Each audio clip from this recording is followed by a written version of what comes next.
Bia Kamal Kano online TV channel take nate larke jenro Nuer shikadwal dungno de lare yengo nene Nuer kan kadwal en choje shush kan Nuer me shio shikadwal dungdo shikume mala kume kirme yadit kana Nuer te konte sha Nuer mislate ko te Nuer ya Nuer mislate Nuer konim ke jengo de ke Nuer de kana kan kanitin content jaka Nuer ko bike chuch Nuer kan kadwal kamandana bia ngai tele Nuer mide dwal ke jan gwasa me Nuer lon kan kor Nuer te ke michika confused Nuer ngas kan kwa Nuer tin content rewi ke juba Nuer te ke lakan kwarken lakan kalan nyam dien na lobe kan ngas dien ke lobe kana kamka ka kwar gor kana yo telm do dien ma gor kana tek dien ke lo be gete ka yo ram guje no dong Nuer shi gadwal Nuer kan gadwal o yen mitale yemma te dite dong do yerun kul ganga ke jan lalar ko mo yen shadwal ala kurmi dide ci kuma bugo nada karen yalle ci Nuer shi kan dewten ka tetken ka yekken ci demon to la gwaz la le la lep ko gwaz dana bu kut bana la moy ka wan ka je wanga mo bela dormi bana bu ko re ke je mi cha gwa mu won cha jene ne Nuer ngum da kana ci Nuer shi kan kori kan tergaje an choje shu kana ka fan ga ka lungo shu kana sir ka wulang ci Nuer larmo o mi shari alaka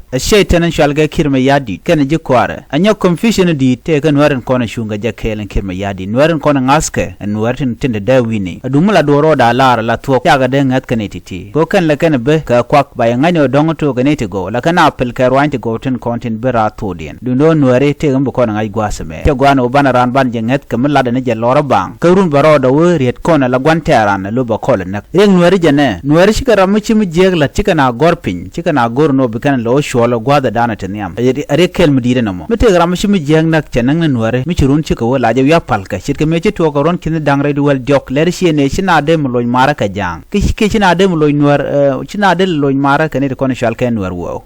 ken shina mloy mara a shaka pel antem Nuer wo ne jel kare na ram Nuer wo ram mo shin Nuer shi kwa de guje no jene kwet duno jen shi kwet amunyo no jirama mo ci Nuer ci kon lok no ramici Nuer kon yarki ci Nuer na ka gwase dan la ja pal kai ka shu man ta Nuer ta mate kare na ta chade jek chagalat ka gwase dan atu ko ron kin dangre du wel ngwa ron kin dangre du wel di ron kin dangre du wel bakel ron kin dangre du wel baro ben ka ron kin dangre wi jan dangre wi di jame anta mum right ko na lar ka jeno Nuer shi ka dwal ko na ka ken siang bugo ken siang ka ta ka gat dit titere kuma ka de la kwar de gu Nuer jen go dong de ka loka ken du no sha ken shi kana goro de ka Nuer de kan ka lok Nuer ci dungiya na dwal tel kwang tele na kwak Nuer mende larno shika dwal muku kan ta ka kwak taken garen yale ka taken ga meti di ku kan wo kor ku kan lok de larno Nuer shika dwal anyong Nuer shika rodien de top lora bang tele ka meje tet ka dien de ngonde nar bar la lar kan one wache ngi diba laro de la wuji rerika bi korum bi la tere run goda nan chiro la wolong goda nan chiro la yik ti de kor ka tet ku cha dem to Nuer kana dwal yene de kon lar ka jon Nuer sha dwal Nuer kana dwal tel Nuer mi dwal mende to bala ngi kan Nuer go de Nuer gwan tere de kan ngajanga chit ka ber ka jita Nuer chit ka morle ka jita Nuer chit ke shuluk ter ka jita Nuer mo kono ka jang ga jitaran ko kane de kono sha kon na kan mudi de long atu ko ron kin dangre duwal jok be ku jame na kan kon antam mo right kona na kan kon ka fan ga ka lungo shu kan nasir ka wulang wona ka mayom ka yund state gona de ala content Nuer tin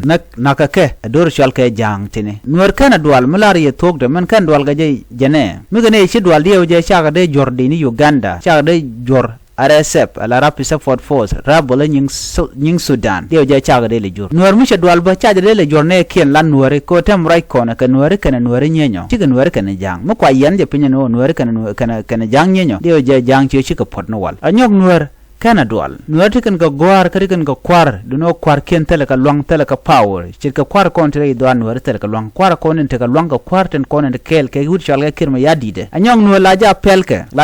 ka dor ba pel ka miet chir kanede konen tere yu ke jubaten kel ke kirma yadit pel ka miet gwan mo ga Nuer kan ga miliu ka re Nuer wi Nuer yan gwal dan ter ka kor ten wala ne konen ter kor tem la jejen bo Nuer wai am ken ka dwal ken pain ken ter kan kor ka tet ken ka kleine ka rodien de tele met dit te tet duno ter kana ka ngain kana bom ko gang karodien minen yenen walle ci Nuer shi ka withdraw lo shi kan kor shi kana ter shi dwalien duno ci tel mecc ka tel dey la ko la le la ter ga shang do dien chuje guje no mi ci Nuer shi ne shi roda bar kan roda bar ko Nuer shi roda bar ngui la te ngwada mo be jibge tin re len ko tin titin shanga ci tuo ga ci ga rodien yik be maje mo be jelling entama men biya kulin yen Nuer kan kon dwal teram ci dwal duno ci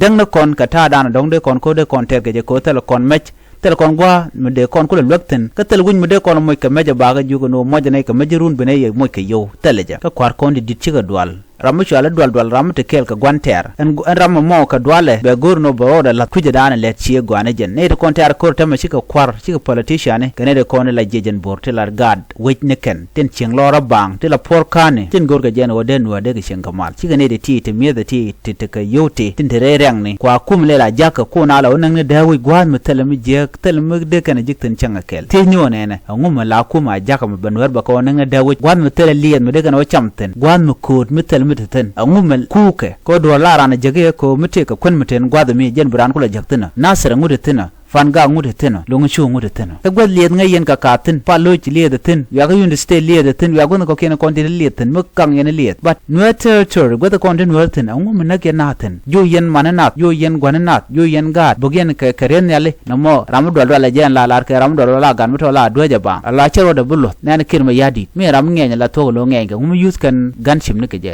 naka Nuer karen yale ne dwal yende so Nuer kana kondwa Nuer tan ka dwal Nuer kan ka dwal jen dana gode lar yen me biya ngai ban yo je mro den biya ta kamal